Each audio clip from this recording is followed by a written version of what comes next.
Hey guys, what's going on? It's your boy, the Mad Kiger. And up here today with a bit of a weekly update vlog. I've got a couple of questions I want to ask, and then I'm going to give you some first impressions of Halo Infinite, sort of mainly the multiplayer. But first up, I wanted a bit of advice. So basically, like I said, over these past couple of months, I've been having a bit of a clear out and selling some stuff and it's like a constant battle, really. But I wanted a little bit of advice. So basically, as you can see, the collection's a little bit of a mess. And I mean, bear in mind, all of these are Christmas presents. So after Christmas Day, this room should be sorted out. But like I said, in my latest pickups videos, you notice I've been mainly getting like DVDs and things. And, you know, I'll be honest with you, DVDs are kind of hard to sell. You know, this is why I like getting these big boxes of DVDs, because you just never know what you're going to get in there. You know, you might get a bunch of cheap stuff that's only worth a couple of, not even a quid each. But at the same time, if I can sell 5 or 6 DVDs for £3-4, I'm making my money back. And like I said, lately, I've been collecting on the old PS3, and I do want to get a modded PS3 at some point as well. And even the PS2 games, like I said, I was selling a bunch of them, and I have sold a bunch of them, but it was like, I felt bad for doing it because, a lot of the stuff I was just getting chump change for, basically. Maybe a little bit more than what I would have got in CEX, for sure, definitely. But at the same time, it was like, well, there was a few things I want a bit of advice on. First of all, the first question is, I'm going to try and get my PS2 upstairs again. I think if I have my PS2 upstairs, I'm more inclined to play it. That's the thing, because it's downstairs. I don't really play downstairs a lot. So that's obviously going to be the first thing. The same thing with the PS3. I've started playing the PS3, and like I said, I've been playing Dynasty Warriors 6 Empires, and only got like a couple more battles to do, and then I've done all of the scenarios at least on this. But like I said, if I get this modded PS3, am I going to get rid of the PS3 games I own? Probably not, no, because I think, like I said, it's a fairly cheap console to collect for, with the exception of, say, about 30-40% of the games that have now sort of bubbled up and gone big prices. There are games that I got years ago dirt cheap, and they're worth like triple, quadruple, 10 times the amount.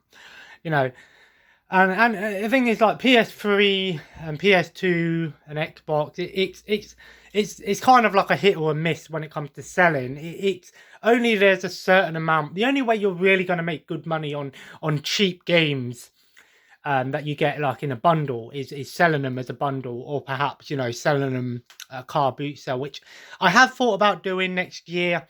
Maybe trying to do a car boot sale, because how I sell things, I will go Facebook first, because Facebook, I know that I'm probably going to get more money. I can sell things for a little bit cheaper than I can on Facebook and eBay, but I don't have to worry about fees or postage. Sometimes if I do postage, I'm going to get the money for that, and so that's normally what I do first. Then I'll do eBay, and then if eBay don't work out for me, what I tend to do is I'll sell things individually. Then I'll maybe like re-go through and go, okay, maybe I can bundle this up, like, oh, there's a bunch of like mummy films, or for example, okay, I can bundle all of them up and do it as a bundle, a bit cheaper. I do want to try and get some big boxes as well in the new year, so maybe I can do big bundles like with like 30, 40, 50, 60, 70 DVDs or something like that. Even the ones that are only like worth 50p or something, I can still sell for like 30 quid, and I know that I'm going to probably get the money back for that. Like I said, I have started, I've sort of trying to go through, and normally at night I would only really watch TV, but I'm going to try and change that up a little bit and maybe start watching some movies as well now. I normally start watching TV or something about 10 o'clock, and I normally go to bed between 12 and 1. So, you know, I get a good 2-3 hours of TV time in. Plus, if I decide not to play a game that night. So yeah, that's what I want to do, and I want a bit of advice on how should I profile. I profiled everything, but how should I put things up? Because all of these bookcases need to be sorted out. That I know. Now I don't know whether I want to do it completely in alphabetical order or do like genre, because it kind of is in genre. If I come over to this bookcase, it kind of is in genre a little bit. Like, here's all like my box sets and things, my bigger ones, and then, you know, I've got all the wrestling stuff together, all the horror stuff together. You know, but again, some of it is mixed match all over the place. So I'm debating on whether to do it like genre and then alphabetical in genre, or maybe just do like horror altogether. Just as long as I've got the box sets, the TV shows together, and the horror together, I'm happy with that. Horror is my favourite genre. So, you know, it goes horror for me, then sci-fi, then comedy. So that's probably how I'm going to do it. But maybe I could, you know, maybe let me know what you think is the best way of doing it. You know, so I've got a couple of things down here that I've priced up and got on sale. Again, they've been put on eBay and Facebook. So that's where I stand. I'm debating on whether to try and get a tall, thin bookcase to fit through here, like get rid of this one, and then try and get a tall, thin bookcase, maybe half the size here, and then that should fit there. The only problem is there's a wire plug behind there, which obviously runs through here, and that's got my like TV plugged in and some consoles. So of course, but as you can see, it's a bit of a mess. But I'm debating on trying to get this Virgin box downstairs, because it has one of these wires here that goes into a special box in the wall. I know there's one downstairs, so I'm debating on whether to try and get that downstairs. In fact, I might actually take it down today, just because, like I said, the only time I really have the Virgin box on during the is at night when I'm playing on my tab. But 9 times out of 10 I'll have an audiobook playing. So yeah, I've recently listened to some audiobooks. I just finished last night listening to the Clockwork Orange audiobook, and I've got to say that, you know, when I listen to the book compared to the movie, you can definitely, a lot of the time, I'll be honest, I watch the movie before I've read the book. I know that might be a lot of people. I don't really read a lot. I do read on my phone, but you know, I like listening to audiobooks, because I think audiobooks are a great way of technically you're not reading, but you are at the same time. You know, you're visualizing it because you're listening to it.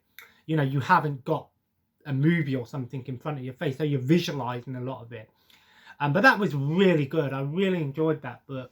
I've got to say that, obviously, compared to the movie, and even the author said that A Clockwork Orange had actually technically had a 21st chapter, which was only available in Britain and some other countries, whereas the American version of the book is why the movie sort of ends abruptly.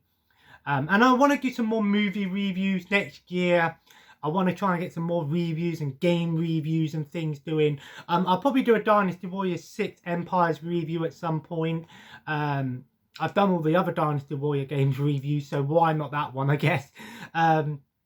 And that brings me to my next point of Halo Infinite.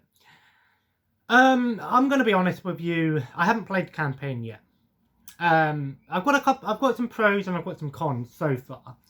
You know, I love Halo. I think Halo is one of the best, if not definitely in the top 5 first-person shooters of all time and video game franchises of all time. You know, it's Microsoft's baby, basically, you know. And, you know, I'll give Microsoft the benefit of the doubt. It's on the Game Pass.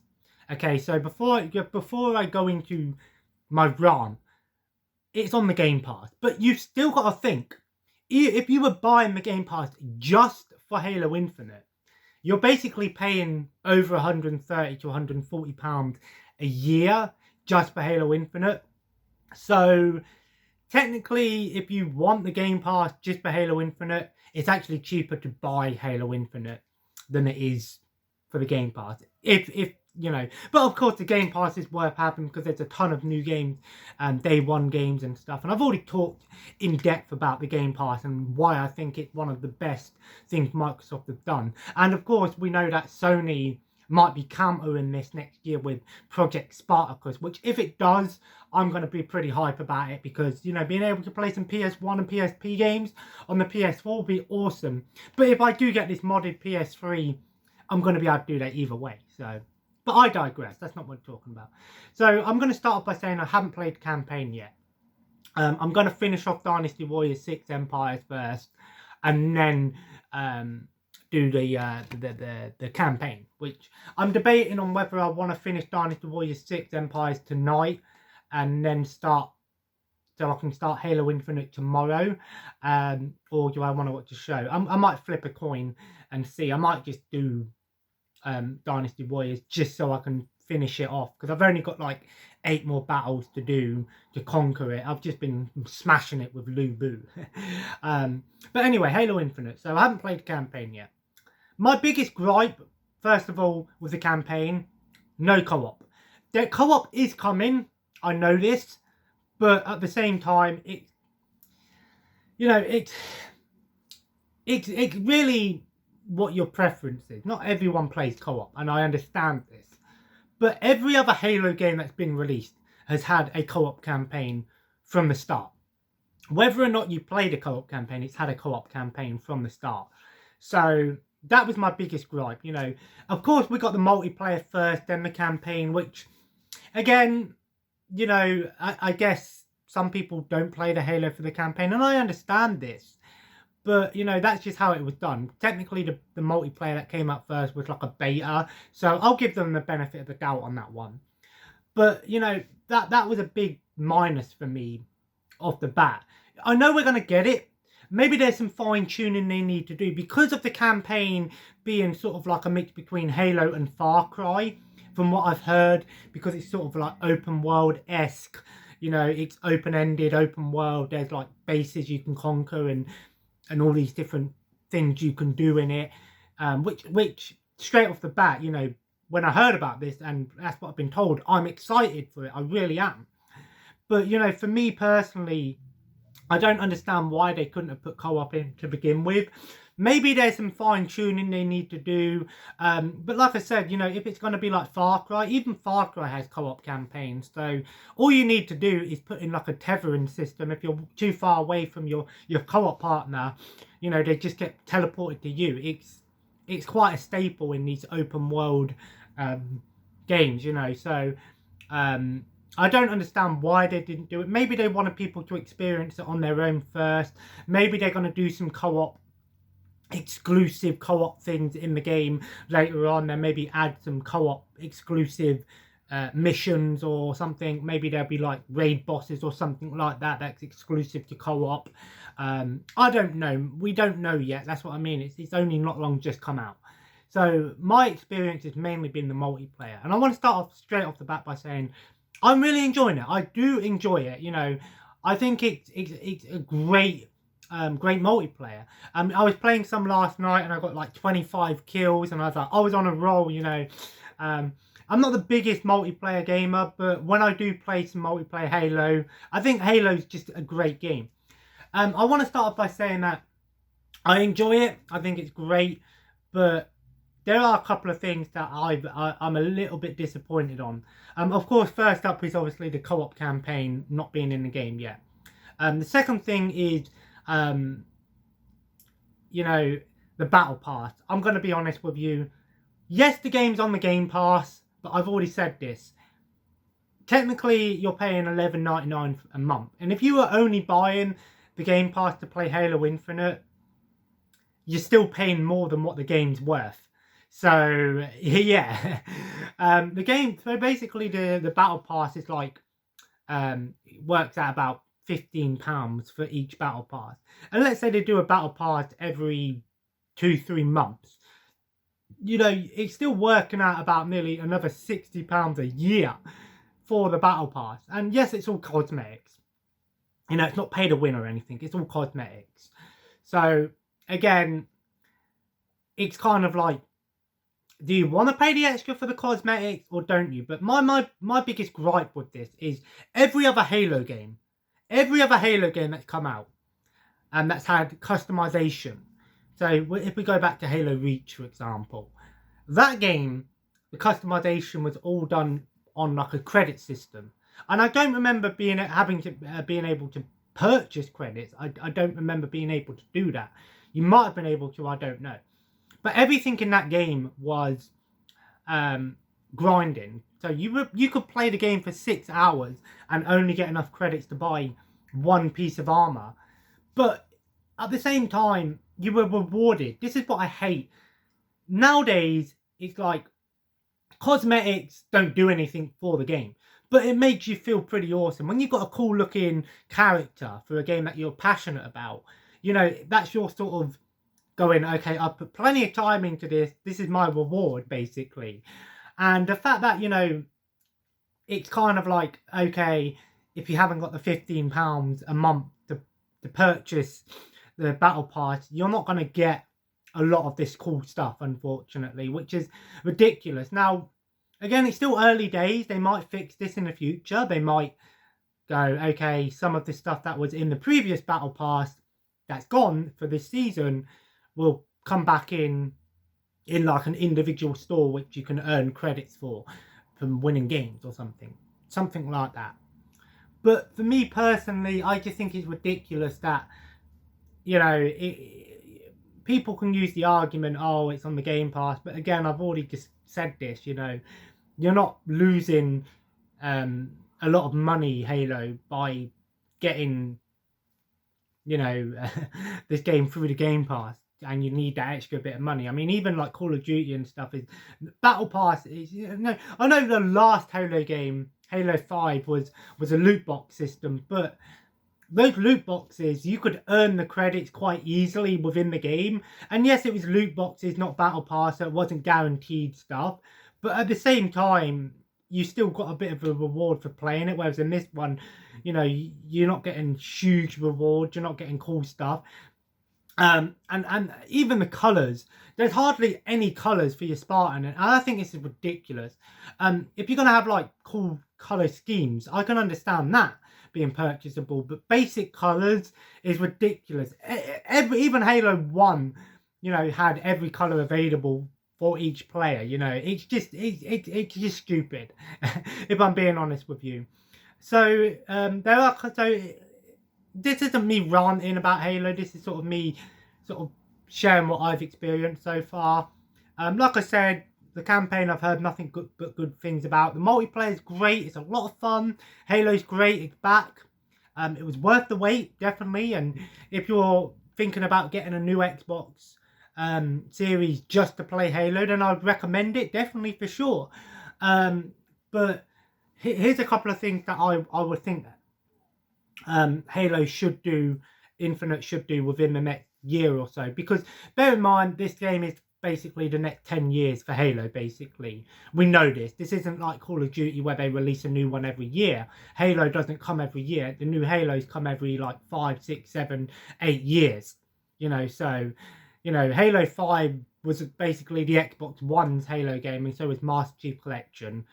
So Halo Infinite is probably going to be around for a good 6, 7, 8 years. So there's going to be a lot of content added, we know.